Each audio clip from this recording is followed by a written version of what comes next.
Bonjour à tous, vous êtes en chemin vers demain. Je vous retrouve aujourd'hui avec plaisir pour vous présenter le second arcane majeur du tarot, nommé la papesse. Alors, cet arcane est représenté par une femme d'âge mûr, elle est la figure maternelle du tarot. Elle tient entre ses mains le livre de la vie, le livre du savoir, car elle a acquis une grande expérience. Elle est riche de ses acquis pour préparer l'avenir en toute sérénité. On peut voir aussi qu'elle a une assise très très stable. Il se dégage d'elle une autorité naturelle, un calme, une bienveillance. On se sent en sécurité, on se sent apaisé quand on est face à cet arcane dans un tirage. Elle incarne aussi la sagesse, l'amour d'une mère attentive aux besoins de ses proches. Et elle est surtout attentive à prodiguer les meilleurs conseils. Donc, quand on la croise dans un tirage, c'est une carte de sagesse, de prendre le temps d'observer le livre de sa vie et de voir comment on peut avancer et quels sont les conseils qu'on peut nous donner, qu'on peut recevoir pour éviter de reproduire les mêmes erreurs. Et, par exemple, ou tout simplement écouter les conseils d'une personne qui a peut-être un peu plus d'expérience de vie que nous. Donc cette papesse est vraiment l'incarnation de la sagesse et du savoir. La papesse représente donc une personne qui est dotée d'une grande empathie.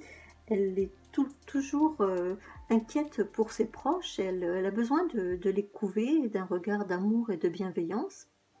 Le souci, c'est que ça peut déborder et devenir une inquiétude excessive où cette personne va se surprendre à imaginer le pire pour ses proches dès qu'elle n'a pas la possibilité d'avoir un regard sur la vie de ses enfants, par exemple, ou des gens qu'elle aime profondément.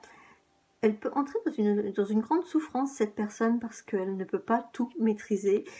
Et c'est la loi de la vie, c'est un peu l'image que l'on a d'une maman qui doit laisser ses enfants quitter le nid et rester sereine malgré tout. Donc pour rester sereine, ne pas imaginer le pire pour ses proches quand on ne les a plus sous son aile, on peut dire ça comme ça. On peut conseiller l'élixir Red Chestnut. C'est un élixir qui peut aider car il va atténuer toutes ces peurs qui sont excessives et elle va permettre de les alléger. On va obtenir un allègement des peurs et transformer ces peurs, en confiance, en positivité. Tout simplement, à la prise de l'élixir, on va pouvoir développer la capacité à croire en l'autre, à accepter qu'ils peuvent vivre leur vie en toute indépendance et ils ne sont pas forcément en grand danger, donc ils ont leur potentiel, leurs propres ressources. Donc si vous vous reconnaissez dans cette description, il est possible que vous soyez doté de beaucoup d'empathie, de beaucoup de bienveillance et que parfois vous ressentez cette souffrance justement de ne pas être écouté, de ne pas pouvoir donner votre avis, de ne pas pouvoir prodiguer des conseils que vous savez judicieux et qu'ils le sont sûrement.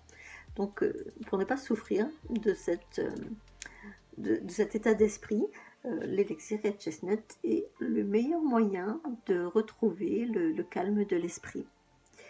Voilà, donc si cette description vous correspond, je vous invite à me laisser un commentaire éventuellement et à me poser vos questions. Je vous répondrai avec beaucoup de plaisir et je vous dis à bientôt pour rencontrer l'arcane numéro 3, l'impératrice. Bonne soirée ou bonne journée si vous m'écoutez le matin. À bientôt.